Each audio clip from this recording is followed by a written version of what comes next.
오늘 본문은 하나님께서 선지자에게 두로를 위해서 슬픈 노래를 부르라는 것이 아니라 슬픈 노래를 지어라 하는 말씀으로 시작합니다. 그래서 2절을 보면 인자야 너는 두로를 위하여 슬픈 노래를 지으라 이렇게 이야기합니다.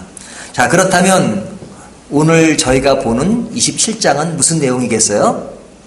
두로를 위한 슬픈 노래 이렇게 말할 수 있죠. 그러니까 내용 전체가 슬픈 노래인 겁니다. 그러니까 저희가 27장을 읽으면서 오늘 우리가 슬픈 노래를 지금 가사로 읽고 있구나 이렇게 생각하면 되겠죠. 자, 이 슬픈 노래라고 하는 것은 어떤 감성적으로 슬픈 노래가 될 수도 있고 또 감성적으로 기쁜 노래도 될 수 있지만 여기서 슬픈 노래라고 하는 것은 그 내용이 굉장히 슬프다는 겁니다. 그 내용은 뭐냐? 하나님 앞에서 그들이 심판을 받는 것. 왜 심판을 받아요? 그들이 잘못된 길을 갔기 때문에 심판을 받는 것이잖아요. 그러니까 그런 심판을 받는 잘못된 길, 그것이 슬프다는 겁니다. 그래서 선자를 통해서 그들을 향해서 슬픈 노래를 지으라 이렇게 말씀한 겁니다. 그러면 그들이 잘못된 것이 무엇인가 하는 것을 우리가 쭉 이야기하고 있는데 오늘은 굳이 그것을 다 설명할 필요 없이 그냥 읽으면 쉽게 이해될 수 있는 이야기입니다. 첫 번째는요, 이 두로 사람들은 자신이 속한 그 나라가 굉장히 아름답다라고 생각했습니다. 실제로 두로는 굉장히 아름다운 곳입니다. 역사적으로도 그 나라의 그 기록은 아주 역사적으로 굉장히 아름답고 그리고 굉장한 성과를 내보이고 그리고 역사에 지대한 역할을 했던 그런 나라예요. 그러니까 당연히 아름다울 수밖에 없죠. 그래서 3절을 보면 너는 두로를 향하여 이르기를 바다 어귀에 거주하면서 여러 선백성과 거래하는 자여 주 여호와께서 이같이 말씀하시되 두로야 내가 말하기를 나는 온전히 아름답다 하였도다. 자, 그들이 자기 나라를 보고 어떻게 이야기해요? 아름답다 이야기했도다 이렇게 얘기하는 겁니다. 자, 아름다운 것을 보고 아름답다라고 말하는 것은 잘못이 아니죠. 좋은 거죠. 아름다움이 있는데 아름다움을 느끼지 못한다면 그건 비극입니다. 지나가다가 너무 아름다운 꽃이 있는데 그 꽃을 보고 아름다움을 느끼지 못한다면 이 감각이 무감각해진 거죠. 아름다움도 모르고 또 미의 감각도 모르면 슬픈 것이란 말이죠. 그러니까 아름다운 것을 아름답다라고 하는 것은 문제가 아니에요. 그런데 자세히 보면 그들이 아름답다고 하는 그 내막에는 무엇이 숨겨져 있는가 하는 것이 이제 본문 속에 쭉 나타나는데요. 자, 그들은 그 아름다움을 이렇게 표시합니다. 그 표시하는 내용이 이제 4절부터 계속 이어지는 말씀인데요. 우리 한 절 한 절 보겠습니다. 4절을 보면 내 땅이 바다 가운데 있으며 너를 지은 자가 내 아름다움을 온전하게 하였도다. 자, 내 땅이 바다 가운데 있으며 그러죠. 자, 두로는 실제로 땅이 있고 또 섬이 있기 때문에 그 섬 주변으로 바다가 있는 것은 사실입니다. 어떤 지리적으로 그 섬이 나라라고 해도 과언이 아니에요. 그런 차원에서 내 땅이 바다 가운데 있는 것은 맞습니다.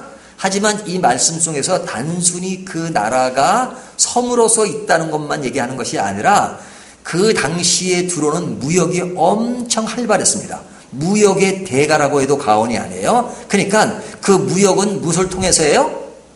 바다를 통해서 한단 말이죠. 이 선박도 잘 만들고 그래서 그 땅에서 여러 방향으로 무역을 활성화시키고 바다를 최대한 활용했던 사람들이기 때문에 바다를 자기 땅처럼 생각한 사람들입니다. 그러니까 내 땅이 바다 가운데 있으며 이렇게 말하는 겁니다. 자, 이렇게 말하는 사람들이 이제 그 나라를 하나의 배로 비유합니다. 그러니까 그 나라가 배로 비유할 때 그 나라가 얼마나 아름다운지 하나하나를 아주 시적으로 표현하고 있는데요. 5절을 보면 스닐의 잣나무로 내 판자를 만들었으며 그러죠. 자, 스닐의 잣나무로 내 판자를 만들었다. 잣나무로 판자를 만들었습니다. 그러니까 이 판자라는 말이 나오고요. 5절을 보면 또 뒤에 보면 레바논의 백향목을 가져다가 돛대를 만들었도다. 자, 이 배를 연상하게 되는데 실제 배기도 하지만 그 나라가 배로 상징될 때, 자, 이 판자가 뭐로 됐어요? 잣나무로. 그 다음에 돛대는 뭐로 됐어요? 백향목. 백향목은 뭘 질 때 많이 썼죠? 성전을 질 때. 그래서 솔로몬 당시에 성전을 질 때 이 두로, 그 레바논에서 굉장히 많은 나무를 갖다가 성전을 지었잖아요. 그러니까 이 곳은 백향목이 잘 되는 곳이었습니다. 그 백향목을 가지고 뭘 만들었어요? 돛대를 만들었다 이거죠. 그 다음에 6절을 보면 바산의 상수리 나무로 내 노를 만들었으며, 상수리 나무로 뭘 만들어요? 노를 만들었어요. 노. 그러니까 모든 것이 지금 배를 연상하게 되잖아요. 계속 이어지는 말씀을 보면 6절 기띔섭 항양목의 상하로 꾸며 갑판을 만들었도다. 자, 갑판을 만들었어요. 항양목의 상하로, 상하까지 점에서 갑판을 만들었고, 7절에 보면 애굽의 수놓은 가로배로 돛을 만들어 깃발을 삼았으며, 돛에 이제 이렇게 천으로 된 깃발 있잖아요. 그것을 뭐로 만들었어요? 애굽의 수놓은 가는 배로 만들었고, 엘리사 섬의 청색 자색 배로 차이를 만들었도다 그러죠. 그러니까 이 모든 것들이 아주 그냥 아름답게 꾸며진 것을 이야기합니다. 8절을 보면 시돈과 아루와 주민들이 내 사공이 되었으며 두로야 내 가운데 있는 지혜자들이 내 선장이 되었도다. 자, 여기 보면 선장이 누구예요? 너희 가운데 있는 아주 지혜로운 자들이 선장이 되었다. 선장은 뭐 하는 사람이에요? 배를 이끄는 사람이니까 아주 기술자며 경험이 많은 사람이 선장이 되었는데, 그 선장을 따라 사공들이 누가 된 거예요? 시돈과 아르와 주민들이. 그러니까 두로와 가까이 있는 곳이죠. 그곳의 사람들이 그를 도와서 일을 하게 되는 사공이 되어진 그런 것들을 이야기한단 말이죠. 그 다음에 이제 9절을 보면 그발의 노인들과 지혜자들이 내 가운데 배의 틈을 막는 자가 되었으며, 배의 틈을 막는 자, 이게 굉장히 큰 기술입니다. 제가 옛날에 해군에서 기술자로 근무하는 사람을 본 적이 있는데요. 좀 저희 아버지랑 친해서, 그분은 뭘 하냐면 큰 그 군함 같은 거 있잖아요. 그러면 이제 이것이 오랫동안 다니다 보면 이렇게 균열이 생깁니다. 금이 가기도 하고, 그 물속에서, 그러니까 배가 바다를 지날 때 금이 생겨요. 그러면 그걸 떼어줘야 되잖아요. 그럼 어떻게 떼우느냐? 사람이 잠수복을 타고 들어가서 물속에서 그걸 떼우는 겁니다.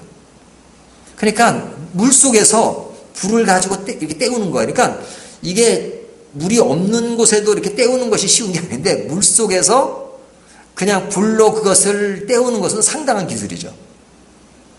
그래서 그 기술이 상당히 큰 기술이라는 얘기를 어렸을 때 들은 적이 있는데, 여기 보면 이 사람들이 뭐예요? 배의 틈을 막는 자요. 뭐 그때는 철이 있긴 있었지만 철보다도 나무가 많았을 텐데 그것을 막는 자요. 그러니까 굉장히 아주 그 당시에 그 아주 고차원의 기술을 가지고 있었다는 거죠. 또 바다의 모든 배와 그 사공들은 배 가운데서 무역하였도다. 그러니까 이 나라가 무역이 발전했기 때문에 그 많은 배들을 가지고, 성능 좋은 배들을 가지고 무역을 활발하게 했다는 겁니다. 그리고 10절에 바사와 룻과 붓이 내 군대 가운데서 병정이 되었으며 내 가운데서 방패와 투구를 달아 내 영광을 나타냈도다. 이것이 뭐예요? 그들에게 뭐가 있었어요? 군사력이 있었다는 거죠. 무역만 잘하는 것이 아니고 나라만 아름다운 것이 아니라 군사력이 있어서 그 나라를 철저히 지키고 그리고 아주 튼튼하게 해나가는 그런 모습이었다 이거죠. 11절을 보면 아루와 사람과 내 군대는 내 사방 성 위에 있었고 용사들은 내 여러 망대에 있었으며 내 사방 성 위에 방패를 달아 내 아름다움을 온전하게 하였도다 그러죠. 그러니까 오늘날 이제 안보라는 말을 많이 하잖아요. 그 당시에 그들은 자기 나라를 지키는 안보력이 대단했다는 것을 이야기하는 겁니다. 자, 지금 이와 같이 그 아름다운 나라가 가지고 있는 그런 아주 진짜 배로 상징하는 그 아름다운 모습, 이런 모습을 노래로 부를 때 이것은 슬픈 노래예요? 기쁜 노래예요? 기쁜 노래잖아요. 이게 뭐 아름답다는 것을 그렇게 디테일하게. 그러니까 진짜 사랑하는 아내를 가진다는 말보다 아내를 보며 진짜 예쁘다고 말할 때는 당신은 참 예뻐. 뭐 그렇게 말해도 예쁜 거지만 당신은 모든 것이 다 예뻐. 눈도 예쁘고 귀도 예쁘고 머리카락은 뭐 이렇게 날려. 바람 불 때 당신이 날리는 그 머리카락은 너무너무 아름다워. 나는 그것 때문에 당신과 결혼했잖아. 뭐 이렇게 말해준다 그러면 그 아내는 뭐 목속이 아닌 이상은 그냥 뿅 갈 겁니다. 그렇죠? 그럼에도 불구하고 아유 당신 뭐 쓸데없는 소리 하고 있어. 그래는 재미없죠? 그러니까 지금 이 두로가 자기 나라를 보면서 그런 노래를 부른다 그러면 이거는 슬픈 노래가 아니에요. 정말로 그 아름다움을 묘사한 것이니까 기쁜 노래라고 말할 수 있죠. 근데 이것은 슬픈 노래를 지으라 그랬잖아요. 그러니까 이것은 기쁜 노래라고 볼 수 있어요. 자, 이것은 그만큼 그들이 능력이 있었다 하는 얘기를 합니다. 그리고 나서 이제 그 뒤에 이어지는 12절부터 25절까지 이야기를 보면요. 이것은 사실은 아름다움과 더불어서 그 당시 그 나라가 무역이 얼마나 발달했는가 하는 것을 밝히고 있습니다. 근데 무역은 혼자 하는 게 아니고 다른 나라와 하는 거잖아요. 다른 나라와 교류를 하는 것인데 내가 다른 나라로부터 물건을 사오고 내가 물건을 팔기도 하고 그러죠? 팔기도 하고 사기도 하고. 근데 내가 물건을 팔 수 있는 어떤 것이 있어야 살 수도 있는 거죠. 나는 팔 수도 있는 것이 하나도 없어요. 살 수만 있다. 그럼 뭐로 삽니까? 내가 수입이 있어야 지출이 하는 것처럼.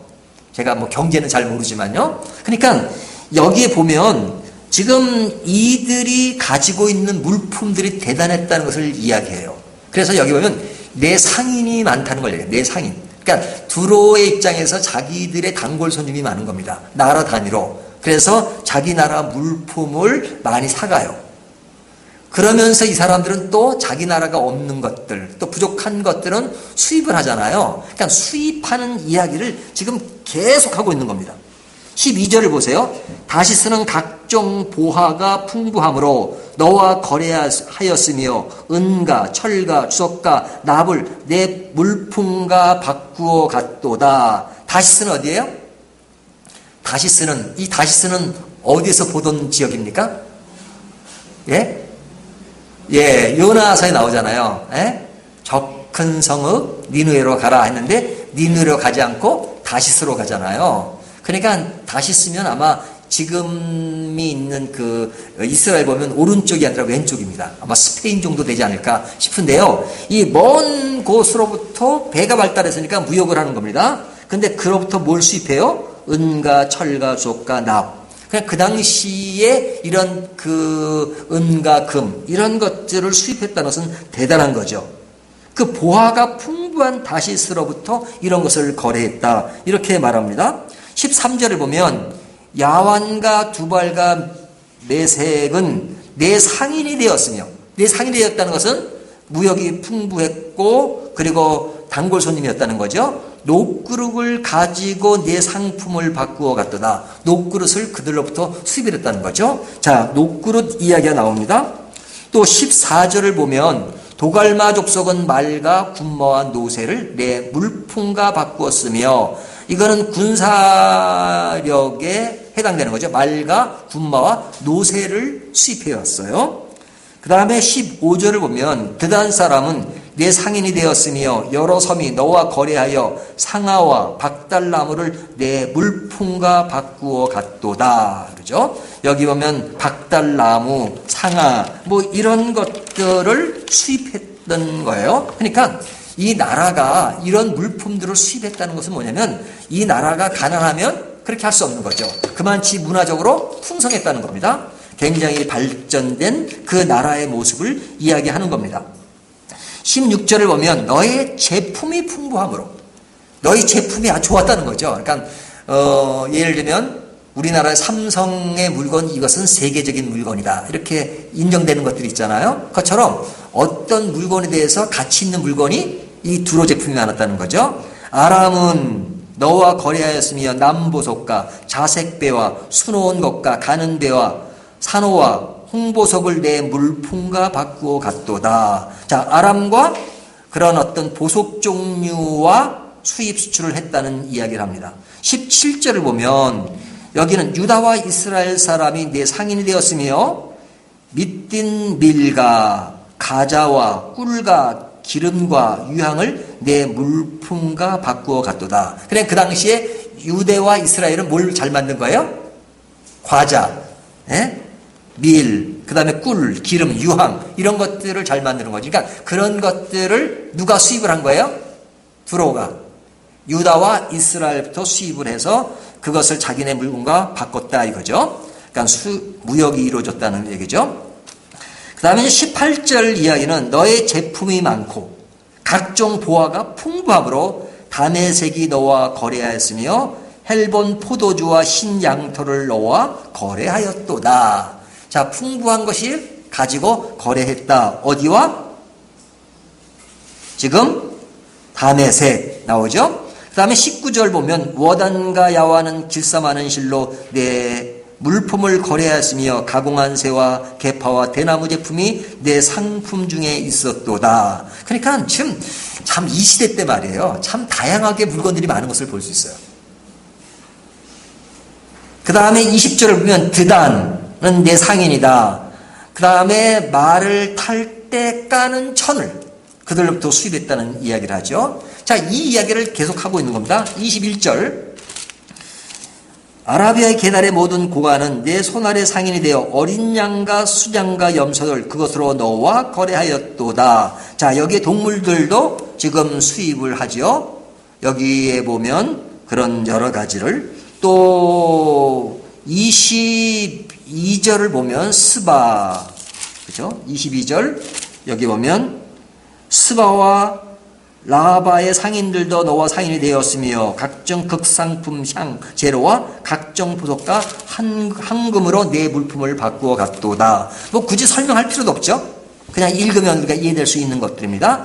23절을 보면 하란과 간네와 에덴과 스바와 아스루와 길맛의 장사꾼들도 너의 상인들이라. 그러니까 이들의 무역의 폭이 굉장히 넓다는 겁니다. 지금 나라들이 엄청 많이 나오잖아요. 이 나라들과 물품 교환을 하고 했다는 것은 엄청난 그런 국가의 힘을 가지고 있다는 것을 이야기하는 거죠. 여기 오면 아름다운 물품, 청생호, 수노울, 무품, 빛난 옷은 백향목 상자에 담고 녹군으로 묶고, 녹군으로 묶는다는 것이 지금은 뭐 흔한 거지만 그 당시는 그렇게 흔한 것이 아니었단 말이죠. 그래서 그런 이야기를 쭉 하는 겁니다. 25절, 26절 볼까요? 25절 보면 다시스의 배는 때를 지어 내 하물을 나르니 내가 바다 중심에서 풍부하여 영화가 매우 크도다. 제가 요나서 강의할 때 요나가 다시로 갈 때 마침 다시스로 가는 배를 만난지라 했을 때 그 배는 어떤 배라 그랬어요? 화물선이라 그랬죠. 그 근거가 여기 있습니다. 25절 다시스의 배는 때를 지어 내 하물을 나르며 때를 지어 나랐대요. 그러니까 그 무역이 굉장히 활발했다는 얘기죠. 때를 지어 그것이 나르니 내가 바다 중심에 풍부하여 영화가 매우 크도다. 바다 중심에 풍부했다. 그러니까 앞에 그 땅이 조그만하지만 그러나 바다가 크게 부각되고 있는 겁니다. 자, 그러니까 이들의 생활이 굉장히 풍요롭고 넘치는 생활을 했다는 것이죠. 자, 그렇다면 이들의 이런 상황은 슬픈 노래입니까? 기쁜 노래입니까? 기쁜 노래죠. 이렇게 됐으면 좋겠잖아요. 어떤 사람이 그냥 부자로 살다가 지옥 가는 게 나아요, 가난하게 살다 천국 가는 게 나아요, 이제 장난으로 이렇게 물어보면 아이고 뭐 지옥 가더라도 좀 이 세상에 좀 돈 좀 실컷 만져봤으면 좋겠어요. 뭐 그렇게 말하는 사람도 있단 말이죠. 근데 지금 이것을 보면 완전히 뭐 풍요의 풍요잖아요. 그러니까 이 풍요를 보고 이게 어떻게 슬픈 노래가 될 수 있는가 그런 생각을 한단 말이죠. 근데 이들이 지금 이야기되는 것이 결코 슬픈 노래 같지 않아요. 그런데 이제 슬픈 노래로 넘어가는 것이 뭐냐면, 자, 그들의 멸망이 있다는 겁니다. 멸망. 그래서 그 멸망에 대한 이야기가 이제 26절부터 나오는 겁니다. 그들에게 심판이 있고 그들이 멸망하고 다 무너질 것이다 하는 겁니다. 그래서 26절부터 나오는 이야기는 그들의 멸망이 되어지는 건데, 실제로 앞에 이제 26장에 보면 그 두로가 심판 아래 있다는 것을 어떻게 말하고 있어요? 26장 앞에 2절로 넘어가면 이런 말씀이 있죠. 인자야, 두로가 예루살렘에 관하여 이르기를, 아하, 만민의 문이 깨져서 내게로 돌아왔도다. 그가 항폐하였으니 내가 충만함을 얻으리라 하였도다. 자, 이스라엘이 망했죠. 누구에게 망했어요? 528년에 바벨론에게 망하잖아요. 망하는 그 상황을 보고 지금 이 두로가 어떻게 했다 그래요? 상당히 좋아해요. 그 나라가 지금 망했으니 내가 충만함을 얻으리라 그러죠. 그러면 그 당시 상황을 역사적으로 보면 이스라엘과 유다는 이 두로에 비하면 게임이 안 되는 가난한 나라였어요. 뭐 아주 가난한 건 아니었지만 두로에 비하면 아주 약했어요. 이스라엘은. 두로는 그 당시 아주 최강의 그런 문화와 그런 것을 가지고 있었단 말이죠. 그런데 유다가 망한 것을 보고 부자가 그가 망했으니 내가 이제 흥할 수 있는, 지금 있는 돈보다 더 잘 벌 수 있는 그런 기회가 되었도다, 이렇게 말하는 겁니다. 그러니까 그렇게 말하는 것에 대해서 하나님이 두로를 심판한다 말씀하신 거잖아요. 그러니까 참 있으면 더 갖고 싶은 것이 있는 자의 마음인가 봐요. 그리고 없는 자의 그 있는 것을 시샘하는 경우도 많잖아요. 지금 경우가 그렇습니다. 자, 그래서 그렇게 하는 그 두로에 대해서 어떤 심판이 이루어지느냐 하는 건데요. 26절을 보세요. 내 사공이 너를 인도하여 큰 물에 이르게 하며, 내 사공, 여기 사공은 아주 유능한 사공들이죠. 그 사공들이 큰 바다에 이르게 한다. 그러면서 동풍이 바다 한가운데 너를 무찔렀도다. 자, 그 유능한 사공이 바다 가운데 동풍, 바람이 불어서 그들을 무찔렀도다 그러죠. 그 다음에 27절을 보면 내 재물과 상품과 바꾼 물건과 내 사공과 선장과 내 배의 틈을 막는 자와 내 상인과 내 가운데 있는 모든 용사와 내 가운데 있는 모든 무리가 내게 패망하는 날에 다 바다 한가운데 빠질 것이며. 자, 앞에 이야기는 굉장히 풍요로운 것이 있는데 지금 이 모든 것이 그냥 다 무너진다는 얘기예요. 다 무너진다 이거죠. 다 무너진다. 그리고 28절을 보면 내 선장이 부르짖는 소리에 물결이 흔들리로다. 그러니까 그들의 어떤 어려움, 힘든 상황이 지금 표출되고 있는 겁니다. 자, 이곳에 오니까 이 노래가 무슨 노래예요? 슬픈 노래죠. 자, 앞에는 기쁜 노래처럼 보였어요. 그들의 어떤 상황과 현실은 아주 풍부해 보였어요. 하지만 그런 것들이 한 번에 무너지고 나면 슬픈 거죠. 그러니까 이 슬픔이 현재 있는 사람들 중에는 옛날 얘기 많이 하잖아요. 옛날에 나는 굉장히 부자였어요. 지금은 가난해. 제가 또 반대가 될 수 있잖아요. 지금은 부자야. 옛날엔 가난했어. 그럼 부자는 옛날에 가난했던 얘기를 즐겁게 하죠. 즐겁게 해요. 왜? 옛날에 가난했던 얘기를 함으로써 지금 부자가 더 빛나요. 하지만 지금 가난한 자가 옛날 부자 때 얘기하면 그것이 빛나나요? 아니면 더 취하다기보다는 하여튼 더 좀 안 돼 보이나요? 안 돼 보이잖아요. 옛날엔 잘 나갔는데 지금은 어렵다 이거죠. 그러니까 동정심을 받게 되잖아요. 하지만 반대가 되면 굉장히 그때 그 어려웠던 것이 더 그냥 크게 부각된단 말이죠. 근데 지금 두로가 슬픈 노래가 된 것은 과거에는 그렇게 풍요로웠는데 지금 아주 그냥 망해버린 거죠. 망해버린. 그러니까 이것이 슬픈 노래라 이거죠. 그래서 이 슬픈 노래에 대해서 뒤에 나오는 29절부터 이야기는 뭐냐면 그것을 바라보는 사람들의 반응인데 29절을 보면요. 노를 잡은 모든 자와 사원과 바다의 선장들이 다 배에서 내려 언덕에 서서 30절 너를 위하여 크게 소리질러 통곡하고 티끌을 머리에 덮었으며 제 가운데 뒹굴며 그들이 다 너를 위하여 머리털을 밀고 굵은 배로 띠를 띠고 마음이 아프게 슬피 통곡하리로다. 자, 통곡하고 슬픈다는 말이 나오죠. 뭘 보고? 그들이 옛날에는 잘 나갔는데 지금은 다 망해버렸으니까 슬퍼한다 이거죠. 32절 그들이 통곡할 때 너를 위하여 슬픈 노래를 불러 애도하여 말하기를 두로와 같이 바닷 가운데서 적막한 자 누구인고 하면서 뒤에 나오는 이야기들이 다 어떤 슬픈 이야기를 하고 있단 말이죠. 그래서 35절 36절을 보면 섬의 주민들이 놀라고 왕이 두려워하고 36절을 보면 상인들이 비웃고 그렇죠? 그동안 그렇게 단골로 거래했던 그 상인들이 지금 그들을 비웃고 있단 말이죠. 그러니까 그들의 망한 그런 모습을 보고 또 다른 사람들은 공포를 느끼기도 해요. 36절에 보면. 왜? 그렇게 잘 나가는 사람이 무너질 수 있으니까요. 여러분 사람이 잘 나갈 때는 그것이 영원하다고 생각합니다. 하지만 한순간에 망할 수 있어요. 한순간에 망할 수 있어요. 자, 이것이 오늘 보면 전부의 내용입니다. 이 전부의 내용을 우리가 한번 신학의 관점에서 한번 생각해 볼까요? 제가 옛날에 설교했던 누가복음에 보면 어리석은 부자의 이야기가 나오죠. 어리석은 부자. 이 어리석은 부자가 왜 어리석다는 말이 나옵니까?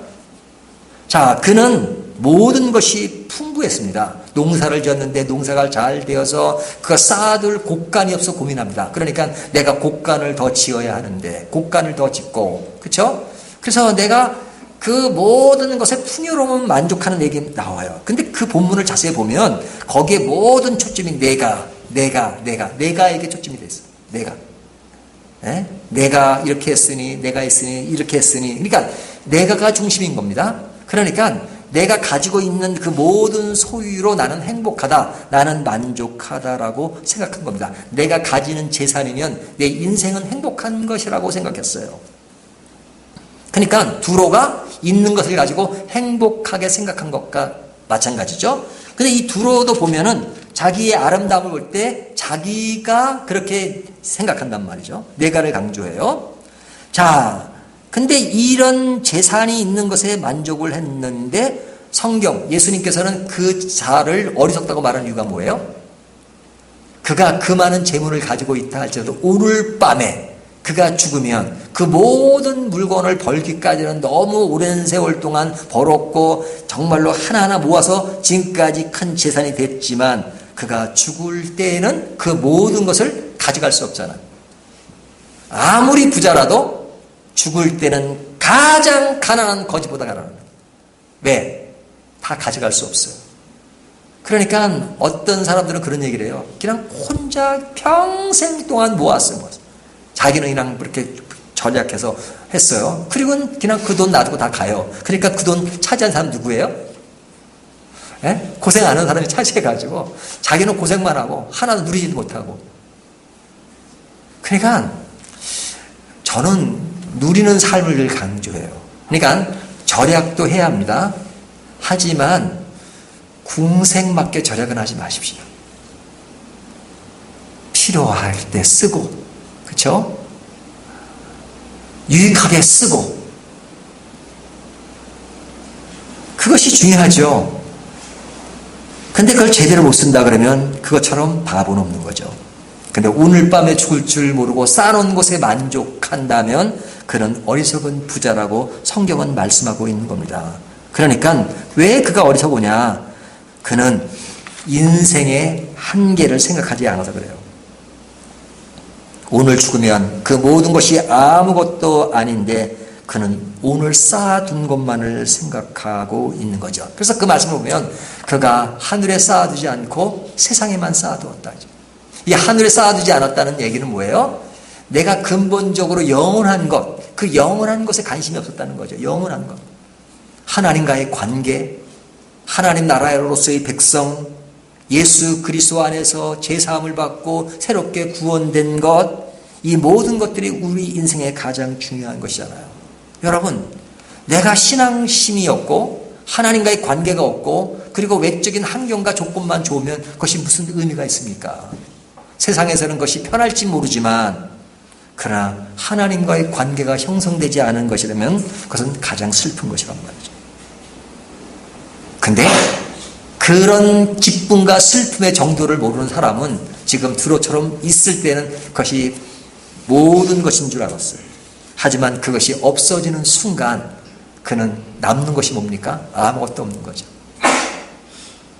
우리는 재산을 다 잃어버리고 내 가진 환경에 어떤 것을 다 잊어버려 있다 할지라도 하나님이 계시다면 가장 근본적이고 가장 중요한 것을 가지고 있는 것이잖아요. 그러니까 어려워도 기쁨을 노래할 수 있어요. 하지만 내가 아무리 많이 가졌다 할지라도 내가 근본적인 것을 다 놓쳐버린다면 그것은 무슨 노래가 되는 겁니까? 슬픈 노래가 되는 것이죠. 우리를 슬프게 하는 것이 무엇입니까? 영원하지 않는 것에 목숨을 거는 일입니다. 여러분은 무엇에 목숨을 걸고 삽니까? 영원한 것에 목숨을 걸고 사십니까? 아니면 눈에 보이는 것에, 손에 잡히는 것에 목숨을 걸고 사십니까? 그 모든 것들은 때가 되면 다 사라질 겁니다. 사라질 겁니다. 저는 학교 다닐 때 우리 교수님이 하시던 이야기가 생각나요. 그냥 수업 시간은 늘 필기만 하는 애가 있어요. 필기. 네? 그 필기만 해요. 열심히 필기 잘해. 그래가지고 시험 때가 되면 또 필기를 걔가 잘하니까 다 넣어놔줘. 근데 시험을 보면 필기를 제일 잘하니까 시험 점수가 제일 높을 것 같잖아요. 걔 거 복사해가지고 시험 공부하는 애들이 성적이 더 좋고 걔는 그만큼 성적이 안 나오는 경우도 있어요. 그러니까 교수가 늘 그래. 야, 수업 시간 제발 쓰는 거 좀 그만하고 쓰는 것만 하지 말고 좀 이게 머릿속에 좀 이게 좀 새겨. 그러니까 머릿속에 안 새기고 그냥 글만 이렇게 쓰지 말고 그런 얘기를 한 기억이 나는데요. 우리의 신앙도 우리의 마음속에 그리스도를 모시고 하나님을 모시는 삶, 그것이 내 삶을 넘치게 해야 합니다. 그냥 흉내내는 삶이 아니라 가장 큰 것, 가장 영원한 것, 그것을 마음에 담고 사는 것. 그런 영원한 것이 있으면 사실은 우리 주변에 있는 그것들은 사실은 가볍게 보일 수가 있어요. 제가 늘 강조하지만 하나님이 크게 느끼는 사람은 세상의 것이 작게 느껴진다. 하지만 세상의 것을 크게 보는 사람은 하나님이 작게 보일 수밖에 없어요. 우리는 어디에 관심을 가지고 인생을 살아가십니까? 우리 모두가 하나님을 향해 나가는 저와 여러분이 되시기를 주님의 이름으로 축원합니다.